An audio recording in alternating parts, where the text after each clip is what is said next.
বলছে কলো সংকীর্তনপি, কলিযুগের সর্বশ্রেষ্ঠ বস্তু এবং সর্বশ্রেষ্ঠ ভজন হরিনাম সংকীর্তন। কি বলল? অশ্বমেধং গদোলভম সন্ন্যাসং ফলপৈতিকম দেবরণ সুদোৎপত্তি কলপঞ্চ বিবর্জয়েত। কি বললেন? অশ্বমেধ গদোলভম সন্ন্যাসং ফলপৈতৃকম দেবরণ সুদোৎপত্তি কলপঞ্চ বিবর্জয়েত। অশ্বমেধ যজ্ঞ, গোমেধ যজ্ঞ, সমস্ত কিছু বাদ দিলেন। বললে কলিযুগে গুলো একেবারে পুরোপুরি বাদ, পুরোপুরি বাদ দিলেন। কে? আমার গৌর হরি সরকার। গৌর হরি সরকার বললেন এগুলো সব বাদ দাও। কেন বাদ দেব? প্রশ্ন তো আসবে, কেন বাদ দেব? বলল সত্য যুগের মানুষের পরমায়ু ছিল 1,00,000 বছর। তাদের কি সমর্থ ছিল? তারা এক পয়েন্টে উত্তর পদে 10, 20 হাজার, 50 হাজার বছর দাঁড়িয়ে থেকে ভগবানকে লাভ করেছে। তোমাদের সমর্থ নেই।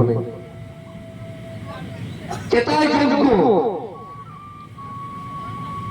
অগ্নিকুণ্ডে জ্বলে সেই অগ্নিকে প্রজ্বলিত রাখার জন্য চন্দন কাঠ, কুইন্টাল কুইন্টাল ঘি এবং পুরোহিত শুদ্ধ, সবকিছু শুদ্ধ।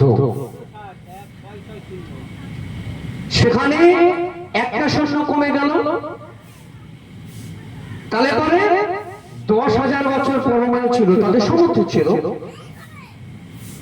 তারপরে অর্চনা, ভগবানের একনিষ্ঠভাবে অর্জন করার সমর্থ ছিল। সেখানেও 1,000 বছর মানুষ বাঁচত। বললো তোমাদের পরমায়ু খুব কম গো, তোমাদের পরমায়ু আরেকটা শূন্য কমে হলো 100। আমরা পেপার কিংবা নিউজে দেখতে পাই 62-63 বছর। আমার গৌর হরি সরকার বলল তোমরা পারবে না গো, ওসব পারবে না, ওগুলো পুরো বাদ দিয়ে দাও। আমার গৌর হরি সরকার ওগুলো পুরো বাদ দিয়ে দিল। আরো বাদ দিয়ে দিল কি? সন্ন্যাস। কলিতে সন্ন্যাস ধর্ম পুরাপুরি ভাবে মহাপ্রভু বললেন নিষেধ। কেন নিষেধ করলেন? না, একজন সন্ন্যাস,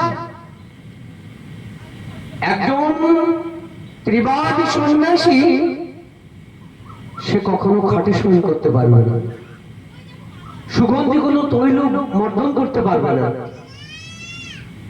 খুব কষ্ট। মহাপ্রভু আমাদের নিজে দেখিয়েছেন। সন্ন্যাস গ্রহণ করার পরে জগদানন্দ ছিল সত্যভামার অবতার বলা যায়। সত্যভামা, সত্যতেতা দাপরে। এবার তিনি এই জগদানন্দ মহাপ্রভুর পার্শ্বদ। আসলে তো সত্যভামা মহাপ্রভুর কষ্ট সহ্য করতে পারে, একেবারেই সহ্য করতে পারে। মহাপ্রভু মাটিতে শয়ন করে, তার কিঙ্কর দাসী হয়ে জগদানন্দ কিভাবে খাটে শুবে? অসম্ভব। প্রভুকে অনেকবার আকুতি মিনতি করেছে, জানিয়েছে কৃপাময় করুণাময়, আমি নিজের হাতে একটা কম্বল বানিয়েছি, ওটার উপরে তুমি শয়ন করো। জগদানন্দ কেন তুমি বোঝো না? সন্ন্যাসীর যে ধর্ম নয় ওটা। মহাপ্রভু বিরক্ত হতেন, জগদানন্দকে মাঝে মধ্যে পাঠাতেন, তুমি যাও,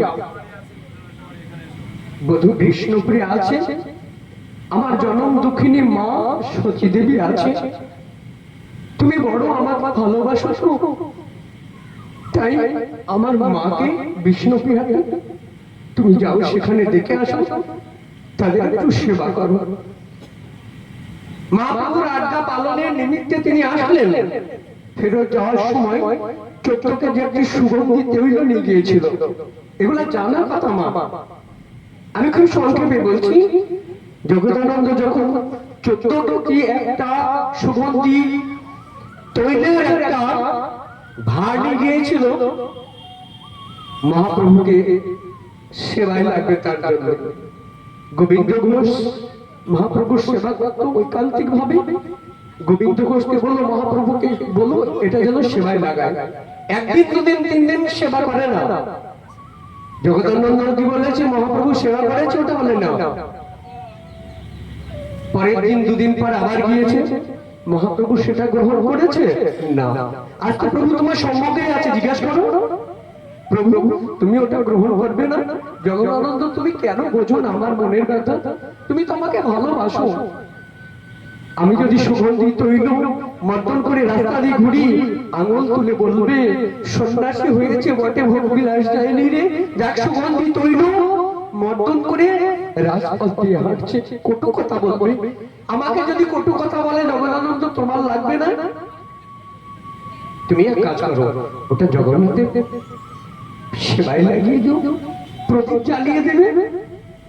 আমি তার জন্য আনিনি, আমি তোমার সেবার জন্য এনেছি। জগদানন্দ তো জানে যে জগন্নাথ সেই তোমার গৌর হরি রাধা কৃষ্ণর মিলিত তনু, আমার গৌর।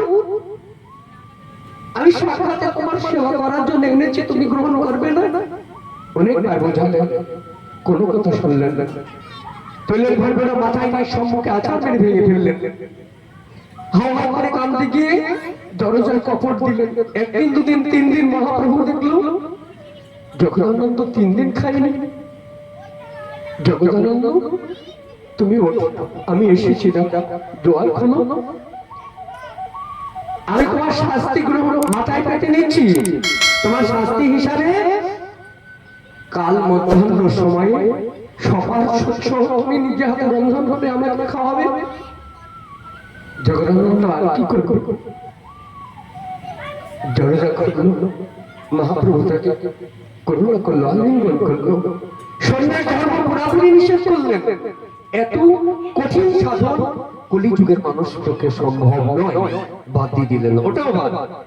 কি বললো? দেবরণ সুযোগপত্তি আগেকার অন্যান্য যুগে ছিল। বড় দাদা যদি দেহ রাখতো, বড় বৌদির সঙ্গে এটা নিয়ম ছিল। সেই যুগে সরকারকারী ছিল শ্রীকৃষ্ণ। শ্রীকৃষ্ণের শিলমোহরের চাপ ছিল যে এটা বৈধ, অবৈধ না। কিন্তু আমার গৌর হরি বললেন ওটাও অবৈধ। দাদা যদি মারা যায়, ছোট ভাই তাকে বিবাহ করতে পারে না, কলিযুগের নিয়ম। এটা বাদ দিয়ে দিলেন। আর কি বললেন? আর বলল বাবা মায়ের, খুব মন দিয়ে শুনবেন না, যদিও এগুলো আমরা মানি, দেওয়ারি দ্বারা বিবাহ হয় না, গলমা দর্শনের যজ্ঞগুলো হয় না। সন্ন্যাসটা এক কোটি সন্ন্যাস হয়ই না, নেই তো। যারা ভেগ ভারতী নেই, একে বলে বিরক্ত বেশ, একে বলা হয় বিরক্ত বেশ, সন্ন্যাস নয়। এটা পালন করে। আর একটা জিনিস পালন করা হয় না, বাবা মার দেহ রাখার পরে যে আমরা শ্রাদ্ধ ক্রিয়াদি কাজ করি, শাস্ত্রে খুব কঠিন ভাবে বলেছে যে বাবা মার শ্রাদ্ধ ক্রিয়াদি কর্মে আগে পরে খাবে, এটা নিষেধ করেনি মহাপ্রভু। কিন্তু ওই বাবা মার শ্রাদ্ধ ক্রিয়াদি উপলক্ষে আমিষ জাতীয় কোনো খাদ্য একেবারে নিষেধ করলেন। বললো এটা দেয়া যাবে না। কেন যাবে না? প্রশ্ন আসে না, কেন দেয়া যাবে না? আমরা তো সবসময় খাই। আমার মন্দির শুনবেন, আমাদের সচরাচর আমরা সকলেই গ্রাম অঞ্চলের মানুষ, আমরা বাঙালি, আমরা সবসময় ওগুলো গ্রহণ করি। তাহলে আমার বাবা মা দিয়েও খাওয়ার পরে কেন দেওয়া যাবে না? প্রশ্ন আসবে। উত্তরটা হচ্ছে এই, যে বাবা মাকে তুমি, যে বাবা মার দেহটাকে তুমি জানতে এই কলেবরটা, এই দেহটা আমার বাবা, এটা ভুল। এইটা ভুল। কেন ভুল? না, বাবা দেহ রাখার পরে, মানে প্রাণ পাখি উড়ে যাওয়ার পরে তার বাবার দেহটা কিন্তু থাকে। বাবার চোখ থাকে, মুখ থাকে, হাত থাকে, সবকিছুই থাকে। থাকে নাই কি? থাকে। বাবাকে হাজার ডাকলেও সেই নামে কি সাড়া দেয়? দেয় না। তাহলে কে এই কলেবরের বা হৃদয় মাঝ থেকে বেরিয়ে গেল? না, জীবাত্মা, পরমাত্মার বন্ধু জীবাত্মা। এই আত্মা আছে যতক্ষণ, ততক্ষণ পর্যন্ত এই দেহের গৌরব। তাহলে বাবাকে দেওয়া হয়েছে, বাবার শরীরটাকে হৃষ্টপুষ্ট করার জন্য খাদ্য অখাদ্য আমরা খাই বা দিই। কিন্তু এই দেহ থেকে যখন চলে যায় আত্মা, আত্মা কখনো এই বস্তুগুলো খায় না। প্রশ্ন আসবে, আত্মার খাদ্য কি? তাহলে আত্মা তো খায়। শাস্ত্র বলছে আত্মার খাদ্য হচ্ছে হরিনাম। আত্মার খাদ্য হচ্ছে হরিনাম। এই যে আপনারা আত্মার খাদ্য জোগাড় করছেন, এই আত্মার খাদ্য জোগাড় করছেন, এই আত্মার খাদ্য আপনারা দিচ্ছেন বলে আপনারা কিন্তু এখন সংসারের সমস্ত জ্বালা যন্ত্রণা অশান্তি পুরাপুরি ভাবে ভুলে গিয়ে জলাঞ্জলি দিয়ে খুব শান্ত মনে বসে নেই। এখন কেউ কারো বাড়ির চিন্তা করছেন? কারো কিন্তু বাড়ির চিন্তা হচ্ছে না। আমার ছেলে কি করছে, বউ কি করছে, অমুক কি করছে, তমুক কি করছে, এই চিন্তা হচ্ছে না। কেন না? পরমাত্মার খাদ্য প্রদান করছেন আপনি। এবং পরমাত্মাকে যখন আপনি খাদ্য দিচ্ছেন, পরমাত্মা আনন্দে উদ্ভাসিত হচ্ছে। এই আনন্দে সমস্ত দুঃখ নিবারণ হয়ে যাচ্ছে। তাহলে পরে বাবা মার খাদ্য মহাপ্রভু বলল, আমিষ কোন দ্রব্য দেওয়া যাবে না ছাত্র বাসুর উপলক্ষে। পরে আগে খাও তাতে দোষ নেই, কিন্তু ছাত্র ক্রিয়াদি কাজে কখনো দেওয়া যাবে না, কখনোই দেওয়া যাবে না। তাহলে পরে হরিনামই হচ্ছে আত্মার খাদ্য। আর এই হরিনামই কলিযুগের সর্বশ্রেষ্ঠ বস্তু। এবং সাধন ভজন এই হরিনাম। কি বললেন? হরের নাম, হরের নাম, হরের নামই বলতে বললাম কোন নাস্তব্য নাস্তব্য গতির অন্যথা। কলিযুগের মানুষের হরিনাম ছাড়া গতি না। একবার বলেনি, 3 বার বলেছেন এবং এব যুক্ত করেছেন। কেন? একদম নির্দিষ্ট ভাবে বলেছেন, নেই নেই নেই। একবার বলিনি, 3 বার বলেছেন, নেই নেই নেই। এখন প্রশ্ন আসবে, তাহলে পরে এই হরিনাম সংকীর্তনই কলিযুগের সর্বশ্রেষ্ঠ বস্তু। এবং এই হরিনামের মাধ্যমে আমরা ভগবানের পাদ পাবো, অনায়াসে লাভ করব। হরিনাম অমৃত রস এবং ভগবানের আধার অমৃত, আধার অমৃত, এই দুটোর মাধ্যমে আমরা অনায়াসে গোবিন্দের পাদ পদ্ম লাভ করব। এখন ব্রজাঙ্গনা নারীরা বলছে, যদিও মহাপ্রভুর ভোগ, আমি খুব সংক্ষেপে দুটো কথা বলে আমি পাঠ বিশ্রাম দেব। ব্রজাঙ্গনা নারীগণা বলছে, রাধে, আমাদের ভগবানের অধর অমৃত পাওয়া হলো না, অধর অমৃত পাওয়া হলো না। রাজা বলছে, সে কি কথা? সবসময় তো গোবিন্দের অধরের মতো পান করিস। বললো, হলো নারী, নিষ্ঠা জন্মালো না, ভক্তি জন্মালো না। যখন ওই প্রসাদ পায় তখনও মনে কিনতে হয়। কি কিনতে হয়? ভাত, ডাল, রুটি, শাকসবজি কিংবা ফল। ভগবানের অধরামৃত, এটা যে অপ্রাকৃত বস্তু। আমার গোবিন্দকে যদি কেউ মন প্রাণ দিয়ে ভালোবাসে, ব্রজাঙ্গনা নারীরা,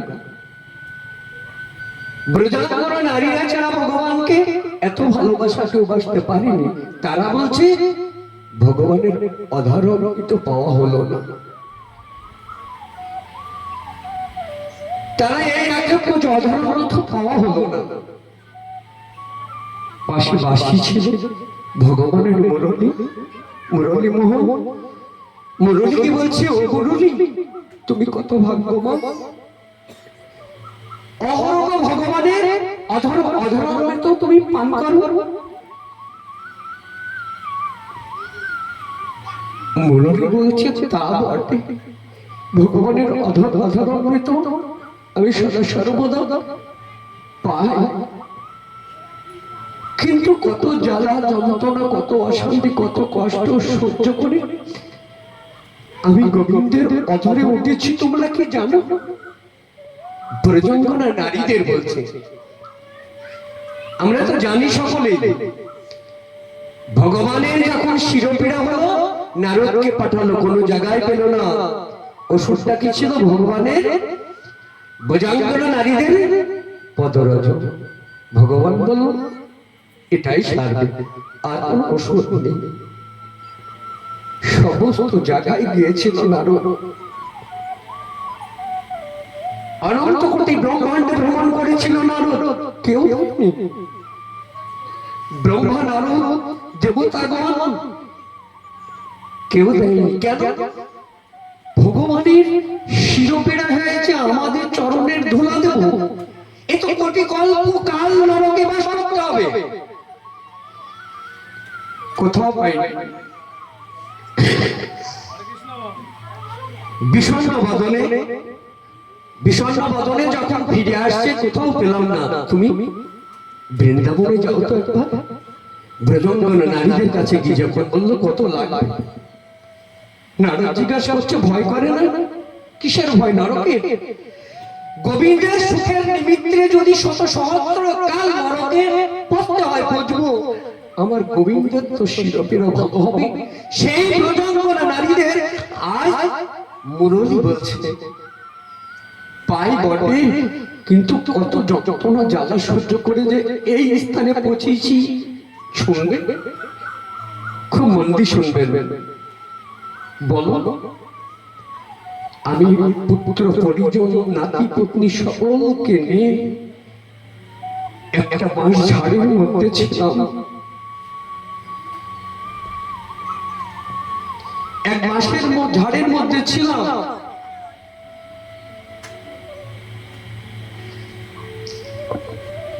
সেখান থেকে এক বিশেষ কারিগর আমাকে কর্তন করলো। কর্তন করার পরে আমার শাখা প্রশাখা গুলো ঝুড়ে ফেলে দিল। জানো, সবটা নিইনি, সবটা আমাকে নিইনি, বিশেষ জায়গাটুকু নিয়ে আর সব বাদ দিল। বাদ দেওয়ার পরে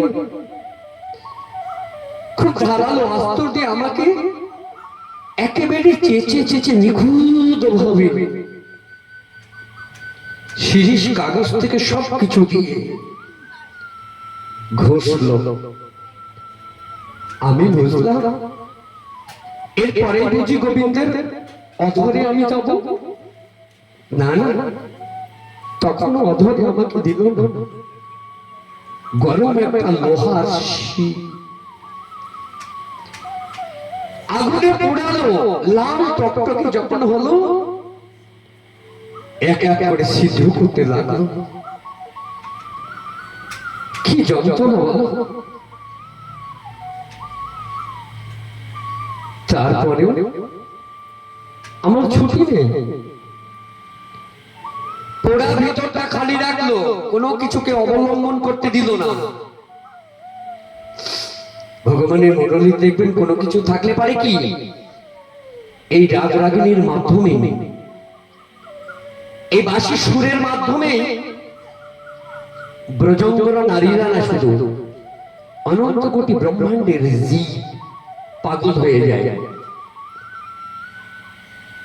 ভগবানের অধরের সে বাঁশি সুরে কোনো কিছু অবলম্বন করতে দিল না, পুরা ফাঁকা। বাসিটা এই বলতে চাচ্ছে, ওগো সংসারের জীব, তুমি তো খুব বড় ভালো আছো, মনে করছো বড় সুখে আছি, নাতি পুতি ভাই আত্মীয় স্বজনকে নিয়ে আমি যেরকম ওই বাঁশের ঝাড়ের মধ্যে সকলকে নিয়ে একদিন বাস করছিলাম, তুমিও তাই। আমাকে বিশেষ একজন ব্যক্তি বা শিল্পী সেখানে কর্তন করে এনেছে। কি বোঝাচ্ছে মা? ওগো সৃষ্টির সেরাজি, সংসার বাদ দিতে বলেনি আমার নিতাই, আমার দূর সংসার বাদ দিতে বলেনি। সংসারের মধ্যে থেকেই এই সংসারটা ভালো ভাবো গোবিন্দে, প্রকৃত পক্ষেও তাই না, সবকিছু এখানে গোবিন্দের, আমার নয়। ভাবি কেন? আমার মায়ার আবরণ পড়েছে, তো মায়ার আবরণ পড়েছে। জীব কৃষ্ণ নিত্য দাস, এই দাসত্ব ভুলে গিয়েছি, মায়ার দাস হয়েছি, তো মায়ার দাস হয়েছি। তো এখন ভাবি নানি নাতি নাতনি স্ত্রী পুত্র আত্মীয় স্বজন আমার সকলেই আমার খুব আপন, আপন বটে মা, এটা পর নয়। এদের মধ্যে থেকে জ্ঞান রূপী অস্ত্র দ্বারা আমার ভিতরে যে কাম ক্রোধ লোভ মদ মাৎসর্য এই রিপুগুলো যে আবর্জনা আছে, জ্ঞানের অস্ত্র দ্বারা ভক্তি তরবারি দ্বারা সেগুলাকে চেঁচিয়ে চুচিয়ে অনুরাগের আগুন দ্বারা তুমি ঠিক ওই বাঁশ বনের যে বাঁশটা ছিল সেই বাঁশটার মতো তুমিও সকলকে ভালোবাসার মধ্যে দিয়ে তোমাকে উঠতে হবে। কোথায়? পরমার্থ সঞ্চয় করতে যারা আপনারা বসেছেন আমার মহতি ভাগবত আসরে যারা বসেছেন, ভাববেন না আপনারা এমনি এমনি এখানে আসতে পেরেছেন, না, এমনি এমনি এখানে আসা যাবে না। অনেক অনেক জন্মের স্বীকৃতি থাকলে আমার নিতাই চাঁদ করুণা করে, দয়া করে, তার দয়াতে তার করুণাতে আপনারা এসেছেন।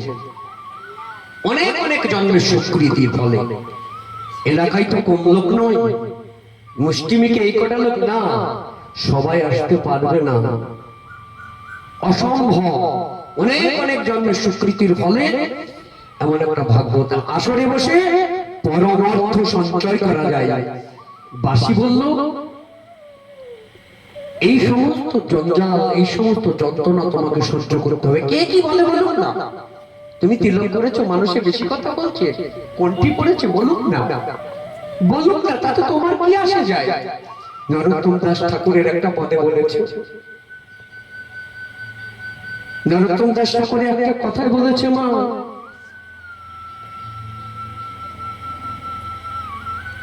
বলছে যার মুখ দেখলে তুমি হরি ভুলে যাবে তার কাছে তুমি যেও না, যার কাছে গেলে তোমার হরি কথা মনে হবে তার কাছে যাও। কদিন হবে ভব মাঝে, আর অবিলম্বে করো তোমার যা করিবা, পরের কথায় কি আসে যায়, মিছে দাগা তুমি পেও না, মিছে দাগা তুমি পেও না। যেটা বলছে বলুক না, কি আসে যায় আমার? আসে যায় তার বলাতে কি আমার পরমার্থ সঞ্চয় হবে না? হবে না। যেটা বলে বলুক না, ঠিক ওই বাঁশির মতো, যে যা বলে বলুক না কেন, যা যা যে যা করে করুক না কেন, আমি কোনো দিকে তাকাবো না। আমার কাজ আমি গোবিন্দের দাস, গুরু গোবিন্দর সেবা করা, গুরু গোবিন্দর সেবা করাই আমার প্রথম কাজ, বিশেষ কর্তব্য, অবশ্য কর্তব্য। এতে আমাকে যে যাই বলুক না কেন আমি তার থেকে এক পা পিছাবো না, এক পা পিছাবো না। বললো বাসি বলছে আমার ভিতরটা ফাঁপা কেন জানো?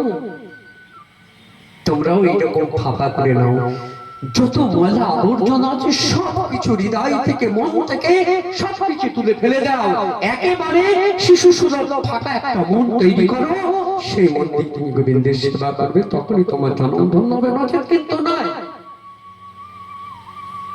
পরিষ্কার ভাবে বললেন।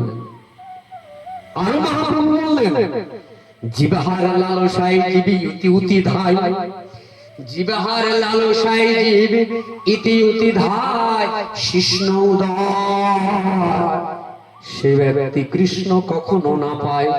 কি বললো?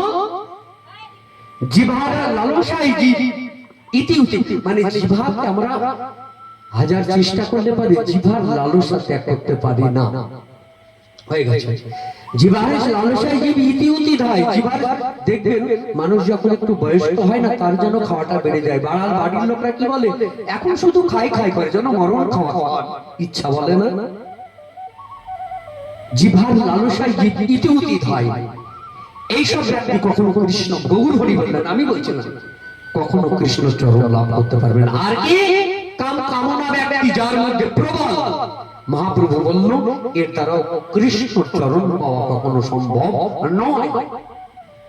চৈতন্য চরিতামৃতে কৃষ্ণদাস কবিরাজ গোস্বামী কলম দিলেন, কখনোই সম্ভব নয়। তাহলে এই বাসি বলছে ব্রজঙ্গনা নারীদের কাছে, আমি এত যন্ত্রণা, এত তাপ, এত ক্লেশ যন্ত্রণা সহ্য করে আমি ভগবানের অধর অমৃতে স্থান পেয়েছি, অধর স্থান পেয়েছি। যে মুরলী ভগবানের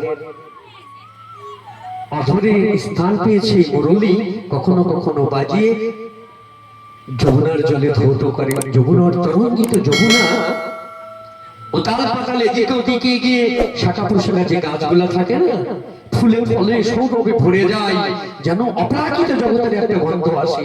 যার শীতে কোণাতে এইরকম সম্ভব হয়, সে অধারণিত কোথায় পাওয়া যায় জানেন? এক হচ্ছে শ্রী গুরুদেবের কাছে, কাম গায়ত্রী ভগবানের অধারণিত কাম বীজ, কাম গায়ত্রী। আর একটা হচ্ছে ভগবানকে নিবেদন করা প্রসাদ। খুব মন দিয়ে শুনবেন, ভগবানকে নিবেদিত প্রসাদ ভগবানের অধারণিত, ভগবান গ্রহণ করে তারপরে বিলি করে। তাহলে সেই অধারণিত মানুষ জীবন ধন্য হয়। আজ সেই প্রসাদের আয়োজন করেছে গৃহকর্তা। আমার এক